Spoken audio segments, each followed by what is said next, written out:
Hey, we're Zach and Jackie, and together with our son, we live on 2 hectares of land in the mountains of central Portugal.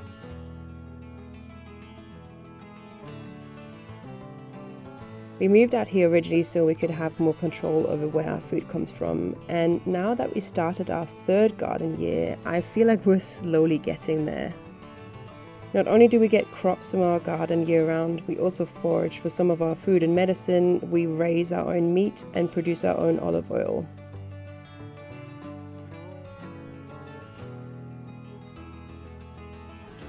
This year we made a really big change to the way we grow our food, and it's not something that we kind of really expected to work, but it has really paid off. The key was that we really focused on biodiversity on the land surrounding our garden. In past years, we had some pollination issues and didn't see a lot of insects. During the winter, we cast out a lot of wildflower and wild grass seeds, and we're just really careful in how we managed our grazing animals on land. As a result, we had an incredible amount of wild pollinators visiting our garden this year, and we were happy that we could provide so much food for them. Not all things went well though. It kind of felt like the weather was working against us. This spring was very strange, going from 30 degrees in March to snow and freezing temperatures within the span of a week. We also had heaps of rain, which hopefully means our fire season won't be as bad, but it meant that my seedlings that I had planted didn't really come up. In the end, I bought a lot of plugs from the market to replace the lost plants, and that kind of makes me a bit sad, but you gotta do what you gotta do, and I'll just focus on growing from my own seed again next year. The worst thing is probably that during the flowering season for stone fruit, we had hail a couple of times, so the cherry trees did not have any fruit this year, and our pear is carrying considerably less. So hopefully next year is going to be better in that department, but that's something we have no control over. Yeah. From June onwards though, the garden really started providing crops. In spring, we had planted potatoes and peas in 2 big patches, and finally it was time to harvest them. The peas especially were bountiful for us. Pibonara? Pibon.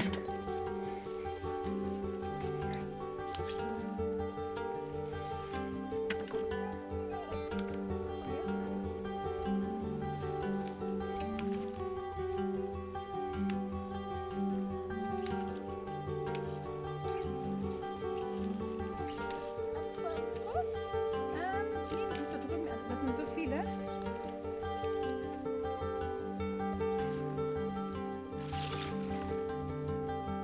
Right, so I could probably put them on in 15, 20, maybe maximum 25 minutes. Okay, ja, ja. Let's see. Und dann brauchen wir sowieso 20 Minuten, oder?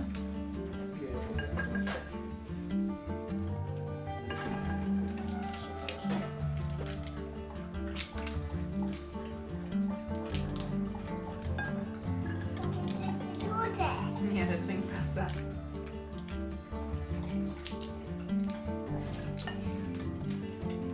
Willst du ein Puzzle haben?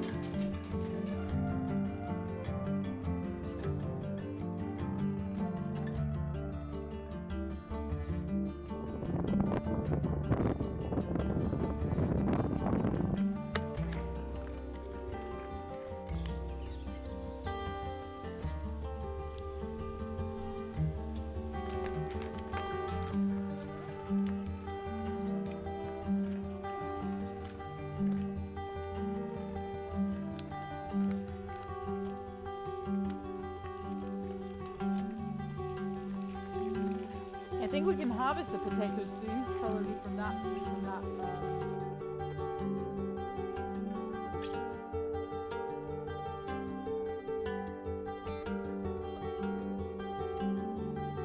In past years, we didn't really have luck with potatoes, but this year the crop grew well. But towards the end now, it was definitely a race with the mice. They did manage to destroy about a quarter of our crop. We had put about 5 kilos of potatoes in the ground and got about 10 kilos out of the ground. So small wins here, really.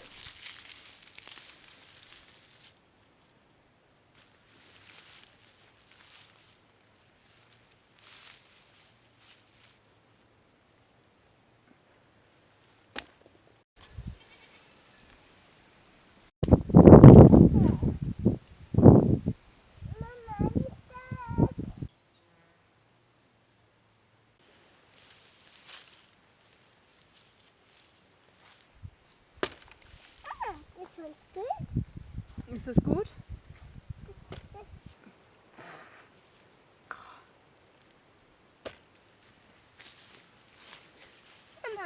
Mama, look. Mama, look. No, we should have them near our house. In like our main area, you know?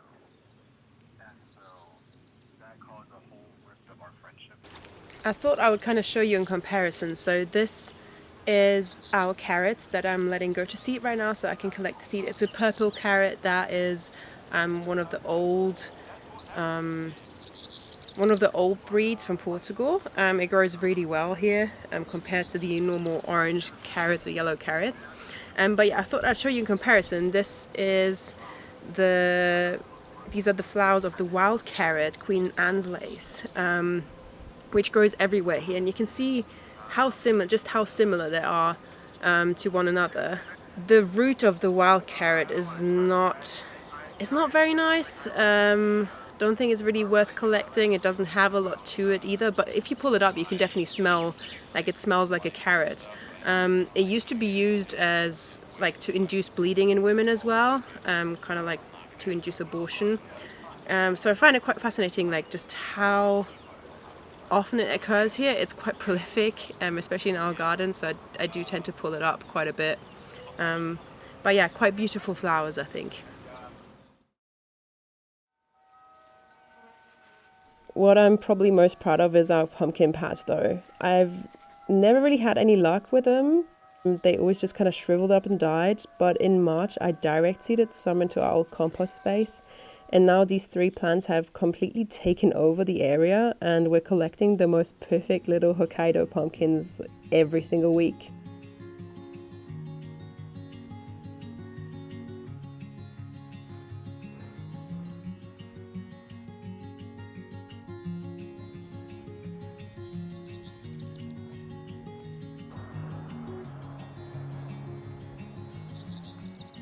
Not only are we taking care of our own garden though, we also harvest some fruit from the neighbors' gardens. The wild blackberry season is also coming up, and once we have a few kilos we'll make jam again, and for now our freezer is filling up quite nicely. The neighbors are cool with us picking the fruit. They're not really living there right now, so it would be a shame to see all this produce going to waste.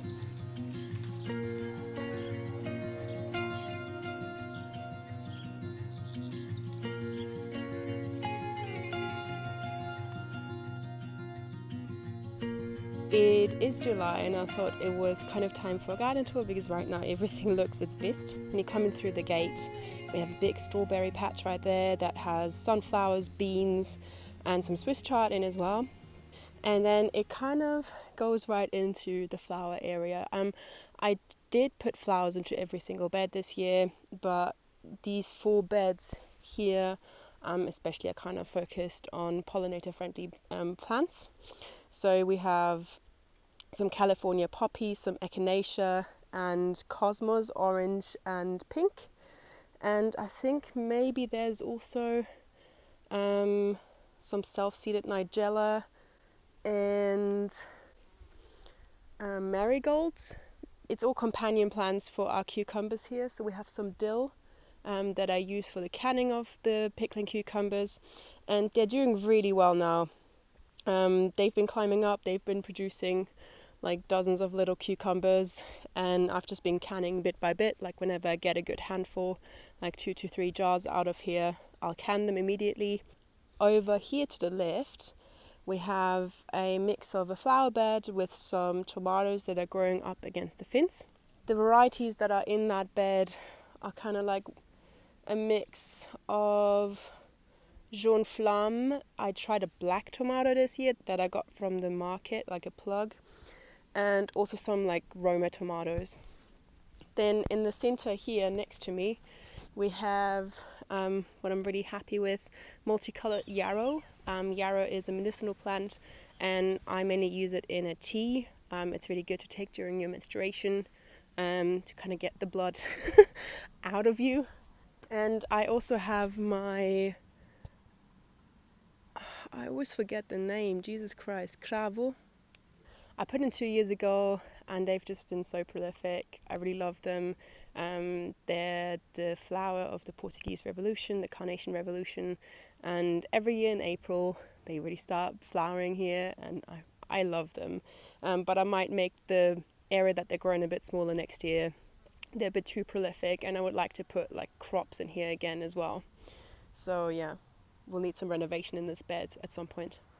And then over there we have a small bed that has beans, peri-peri chilies. They're like very they're kind of like a national chili in this country, and more just I don't even know what kind of tomato it is. I think Massa, like apple tomatoes they were called at the market, and they produce really nice sauce tomatoes. And with that, paired with that, we have our massive calendula that is kind of like out of season now, but it's coming back slowly, and some strawberries as well.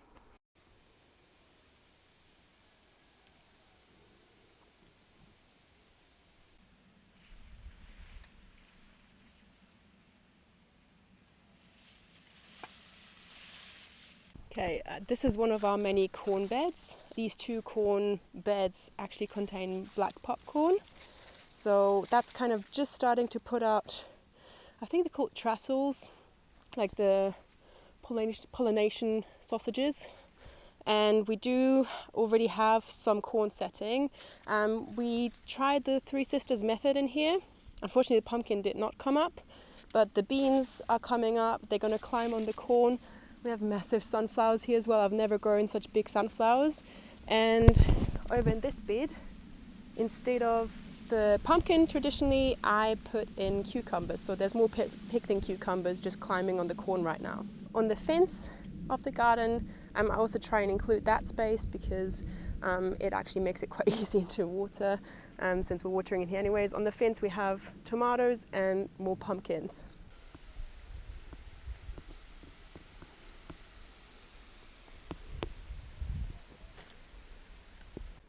Through here we have more tomatoes. I had put like loads of onions in here. Unfortunately, they didn't come up. I wanted to companion plant them with the tomatoes, but the marigold from the last year has self-seeded and it's coming up quite nicely. The tomatoes are setting fruit quite prolifically. Like everything this year is doing so well. I'm blown away at the amount of crops that we're going to get out this year. And in the center bed here, I had all of our onions. We got a huge onion harvest of about 50 or 60 onions, big bulbs as well.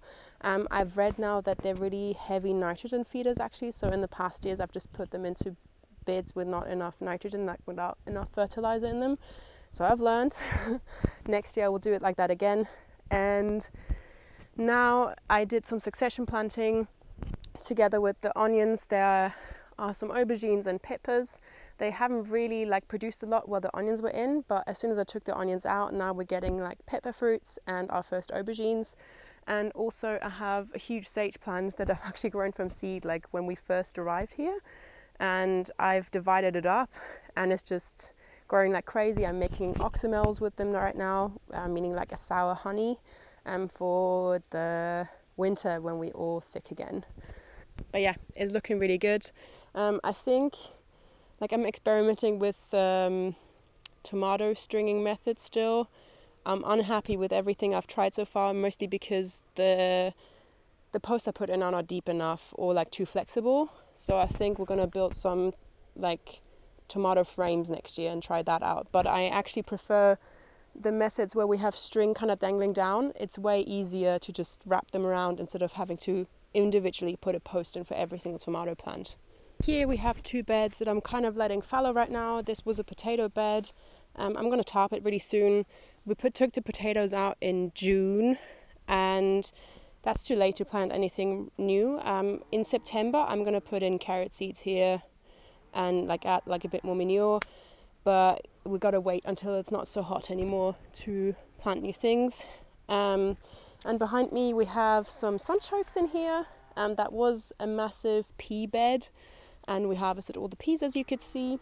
And now I'm just kind of letting the carrots go to seed. I put in some more bean plants, but this bed I kind of need to redo a bit in autumn. So it's also like not looking amazing right now, but that's on purpose. And behind on the fence here, we have raspberries, blueberries, strawberries kind of all growing here. It's just easier for us to have everything in one place when it comes to watering, because we don't have an automatic watering system yet. Working on that. And more flowers. But yeah, I've got quite a lot of raspberry shoots from our neighbours that where we can sometimes harvest, and I've put them all in, so I hope next year, in like the next 2 years, we're going to have a lot more raspberries and be able to make our own jam.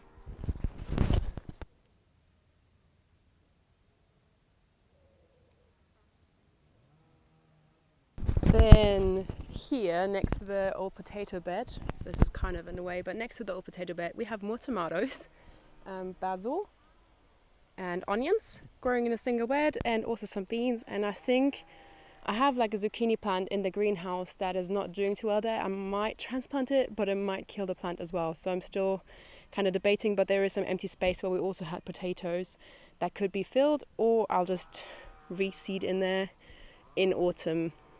Still undecided. But yeah, the tomatoes that grow in this bed are actually the ones that are grown from seeds. So they're from our volunteers from Israel, the seeds. I think this is pixel here. And then we have the big red somewhere as well. I also have a coração do boi, which is Portuguese tomato, and some more Roma, I think. But yeah, quite prolific here. And then this bed behind me is my pride and joy. This behind me is Indian glass gem corn. It's a kind of a rainbow flower corn that I'm very excited about, and it's growing. It's like almost double the height of me. I was a bit skeptic because it didn't do too well in the beginning of spring, but now it's kind of really taken off. And we do the same thing here, Three Sisters method. We have a yellow zucchini that I don't really like. The zucchinis stay small and then they just never really grow big, and then they start rotting. So we eat them kind of like at this size, and they don't have a strong taste. Like courgettes at the best of times don't have a strong taste, but these are like even blander. So I don't think I'll grow that variety again.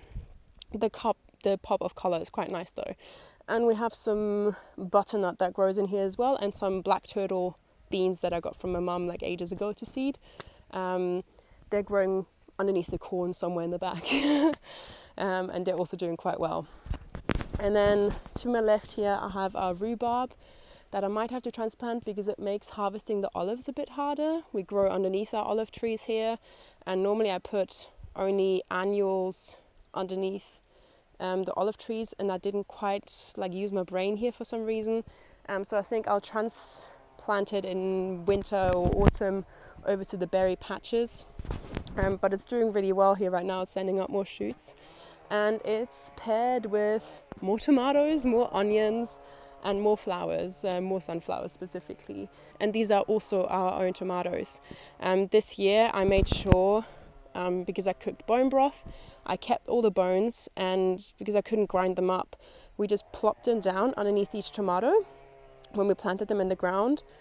And instead of like applying bone meal on the top that I have to buy in. So I think that helped. Not entirely sure. There's no conclusive evidence of that yet, but they're all doing really well. We have 0 pests this year. Everything is like thriving so much. It's incredible. And I mean, yeah, I hope this is not a fluke that we'll always have these years now. But yeah, let's move further onwards in that direction, and then we're almost done as well. Here we have more tomatoes, loads of basil. I also have quite a bit of basil in the greenhouse. We've been kind of like pruning it so it grows very bushy, and that's going really well so far. We're getting basil almost every single day of this plant for like caprese salad or something like that. And these are mainly cherry tomato varieties, but we do have some Roma, and I forgot the name again. I'll put it up on the screen if I remember to do that. And then in the back we had more peas. We have lemon balm that I actually have to trim back because it's too prolific.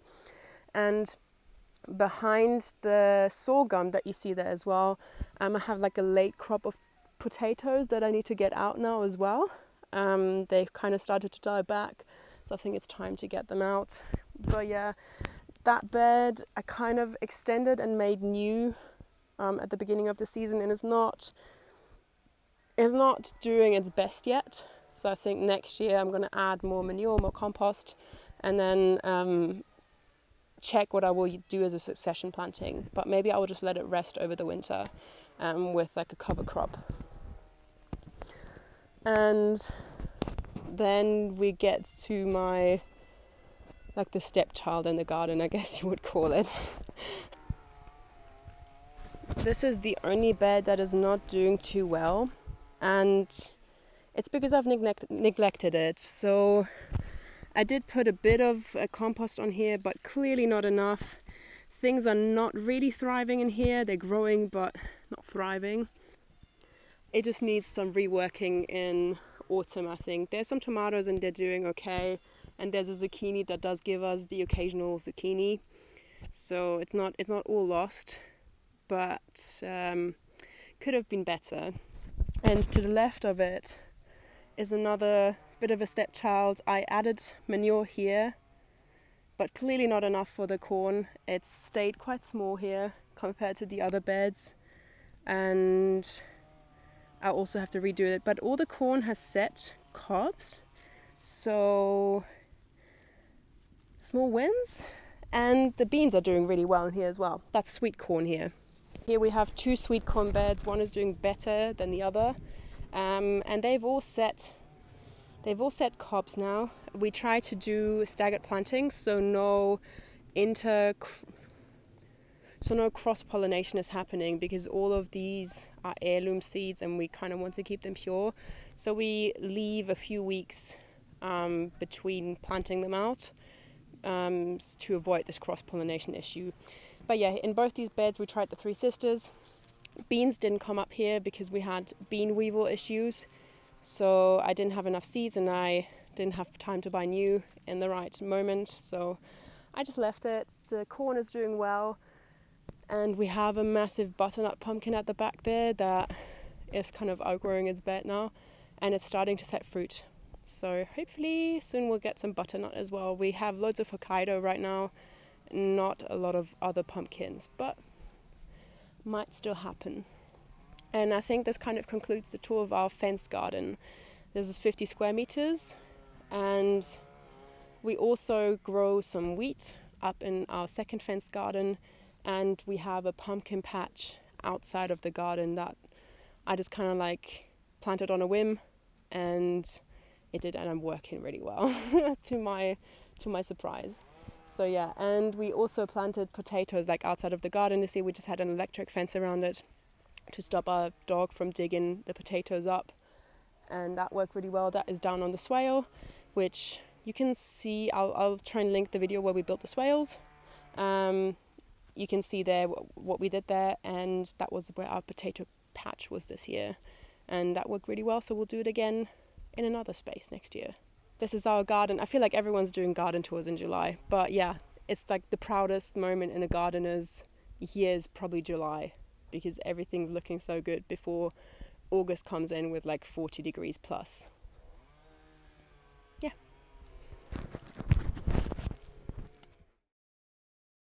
Okay, another thing is that it looks like we're getting a bumper crop of olives. The trees are just laden with fruit right now.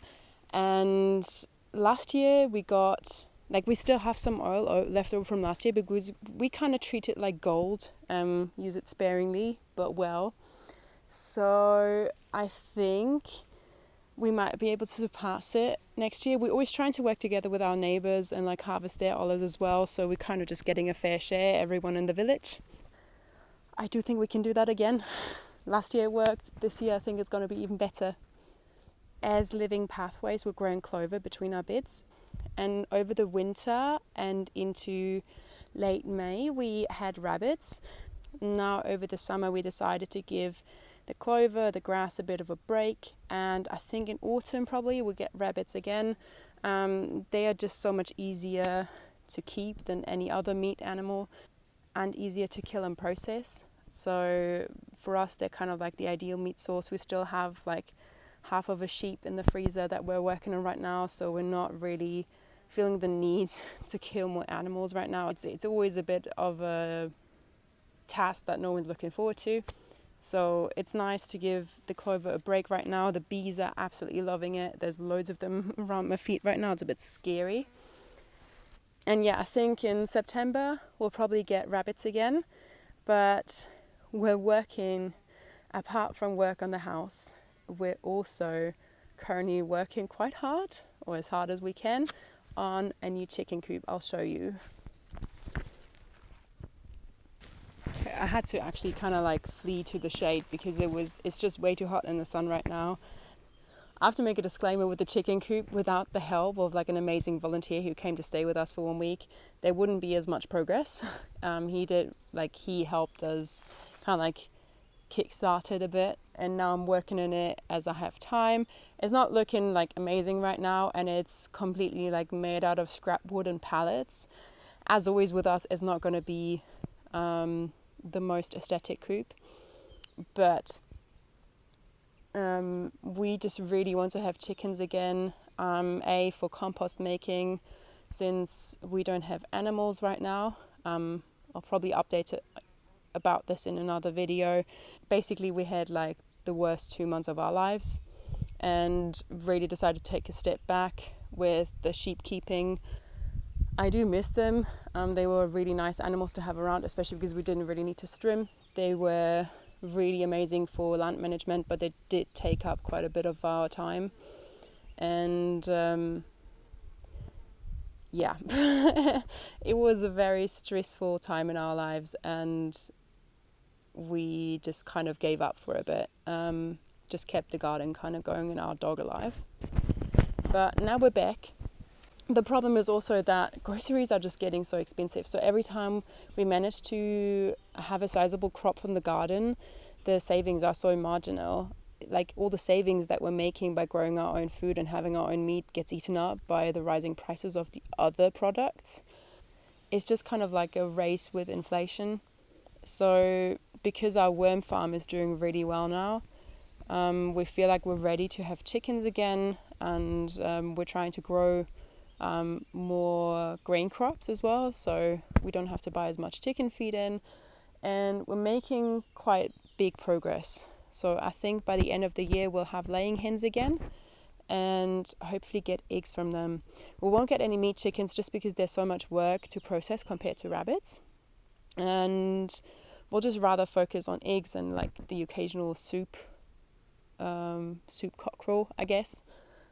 And we'll have a multi-run system, so we'll be able to grow perennial crops and have the chickens kind of like go through the area for a few weeks, then move into another area. So it's going to be a coop with like 3 different runs that we just cycle the chickens through, and that way I hope we can provide them like a sustainable food source as well, so we don't need to supplement so much with the store-bought feed that can be quite pricey for chickens. They do consume quite a lot and don't convert all that feed into protein in the form of eggs and meat. So yeah, I'm sure we're going to film some of it. I don't really get to filming a lot these days because just living our lives, but I do want to document it a bit. It's kind of fun also looking back on our old footage every once in a while and seeing how things were a few years ago and how far we've come, really. So yeah, I think this concludes this video. Kind of busy braiding garlic right now and braiding onions to be ready for storage. So I better get back to that, and then we need to pick up the toddler. So I hope you enjoyed this video, and we'll see you next time.